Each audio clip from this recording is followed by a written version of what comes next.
The Business Report brought to you with the compliments of CIBC First Caribbean. Banking that fits your life.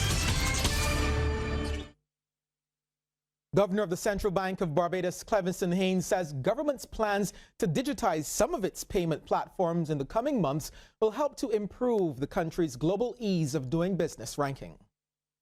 So we want to be able to avoid having to go and stand in long lines in commercial banks, etc., where we will have to execute transactions. We want to avoid having to go and stand in long lines to pay our taxes when they become due. So the thrust towards increased digital activity, both within the public and private sector, I think is essential to the progress that we make. Mr. Haynes adds that government has set itself some targets regarding payments on digital platforms.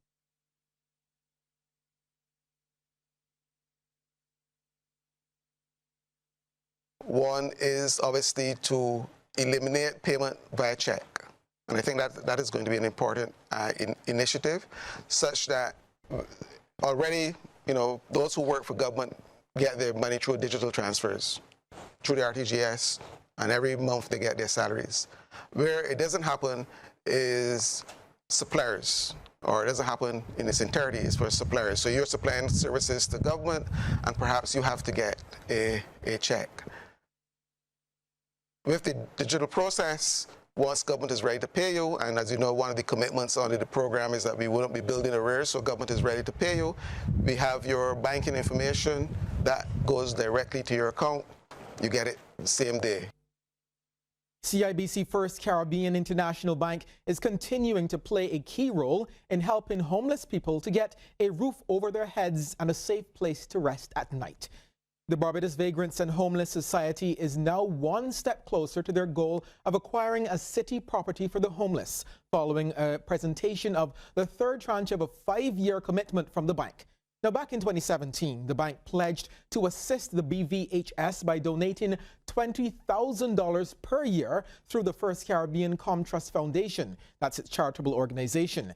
In making the presentation, CIBC First Caribbean's Managing Director for Barbados, Donna Wellington, says the bank recognizes its duty to assist some of those less fortunate in the community and commended the BVHS for its work with the homeless. Meanwhile, head of the BVHS, Kimar Safri, says the money will go towards the purchase of a building they have earmarked to house men, women, and children. Okay, time now to take a look at how stocks traded on selected exchanges across our region.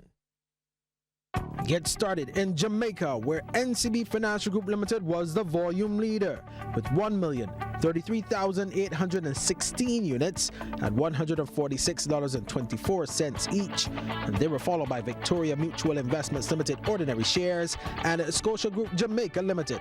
In Trinidad and Tobago, Sagicor Financial Corporation Limited was the volume leader with 562,548 shares changing hands for a value of $4,915,037.16, and they were followed by Grace Kennedy Limited and Trinidad and Tobago NGL Limited.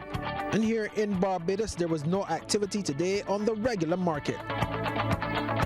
Sometimes life tells you it's time for an upgrade. To take the opportunity to reward yourself, apply for a credit card from CIBC First Caribbean. We have a range of credit cards to suit every budget. Your card will be a perfect match, just like your new clothes. Whether you are shopping in store or using our security features to buy online with confidence, you want banking that fits your life. CIBC First Caribbean, banking that fits your life. In international business, Turkey's economy is expected to continue to slump as the United States imposes further sanctions on Iran's oil industry. In fact, Turkey is a major Iranian customer, but now it is having to look elsewhere for its energy supplies. Iran is the second largest oil supplier to Turkey after Russia. Turkey has energy-rich neighbors, but no reserves of its own, so is dependent on oil and gas imports. That leaves the Turkish economy vulnerable to rises in energy prices. The value of the Turkish lira has fallen at least 40% in the past year and could fall further because of concerns about oil supply to keep the troubled economy running. 2020 Trump is gesturing the Israeli lobby before the 2020 elections, like he gave Golan Heights and Jerusalem to them. Otherwise, it has nothing to do with national security. Iran complies with the nuclear deal, but they want to contain Iran for Israel's safety. If Turkey can't buy oil from Iran, sourcing alternative supplies from the United Arab Emirates or Saudi Arabia is difficult. The Turkish government is a leading Saudi critic following the killing of journalist Jamal Khashoggi in the kingdom's consulate in Istanbul last year. And relations with the UAE are strained since Turkish police arrested 2 Arabs who confessed to be spying for the Emiratis.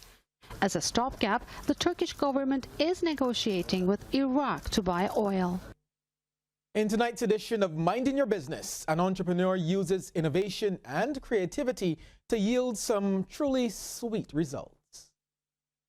Minding Your Business, with the kind compliments of the Barbados Workers Union Cooperative Credit Union Limited, who remind you that you are better with us. Yes, it is me under all of this, and on this week's edition of Minding Your Business, we're turning this into this, where a company called Mildright is turning sugarcane into cane juice that you and I love. What started out as a group class project during his part-time studies 15 years ago has now evolved into a very successful business for Winston Smith. In fact, you could call it sweet success, as he has been able to construct what has now become a mobile sugarcane mill made with parts that were all sourced from on the island. The Minding Your Business team caught up with Winston at the Oystins Festival, where he talked about how he turned the idea into a reality. Actually, it was my end-of-year project at BCC in 2004. Yeah, 2004, yeah. The course I did was a part-time course. I was working full-time at the sugar factory, so I thought it best to, reproduce a replica of what I actually do. Initially, when I made it, it was just, I guess the project's supposed to actually work. It actually worked, but at the time I couldn't grind the whole cane. Over the years, as you can see, I have made some changes, some improvements, and basically, I'm totally satisfied with the efficiency of it right now. And now that he's been able to improve the mill's design, he has also been able to make it mobile, giving him the ability to move around to different events and locations around the island. Said from last year, I took it on the road basically. I started at, it was AgriFest. I did BMX, and I think that was it for last year. Yeah. But at that point in time, it was stationary. It wasn't on wheels. So I found it a little difficult getting around because it's very heavy as well. So I would need a team of people to get it moved, set up and stuff. So earlier this year, we actually worked on the cart. But this year we did Whole Town, Gold Cup, same AgriFest. We're here at Oystins right now. And being at Oystins meant that juice had to be made as quickly as possible for customers. So after showing me the ropes and giving some important safety advice, I got all gloved up and got to work. The cane has to be cleaned beforehand, of course, and then chopped to a smaller size. The truth is that the mill really makes the job a lot easier since it does the majority of the work. It wasn't hard work, but I must admit it was a little tedious at times. But tedious or not, Winston says there continues to be a steady demand for the juice from both Barbadians and visitors. The response is great, honestly. I can't get enough. Basically, the machine sells the juice for me. When people come and see the machine working and see how it's actually done, and that's pretty much it for me. And he says it means he may have to seriously consider creating another one. I will need to build another one because I would like to keep this one mobile. So I would need another one for where we station, really. I actually started doing one already. I got the headstocks and stuff already, but it's just a matter of time and, putting in the work. And he also says that even the cane pulp waste is reused. Yeah, when I finish with the cane, itself, I take it back to the ground because my father is actually a farmer. He actually plants the canes for me. So we put it back in the ground, plow it in, and use it as a manure really. Now, if you'd like to get in contact with Winston and his company Milled Right, just give him a call at 236-7527. Well, that's it for this week's edition of Minding Your Business, where Milled Right helped me to get some sweet cane juice that I'm gonna drink. Do have a good night. Minding your business with the kind compliments of the Barbados Workers Union Cooperative Credit Union Limited, who remind you that you are better with us.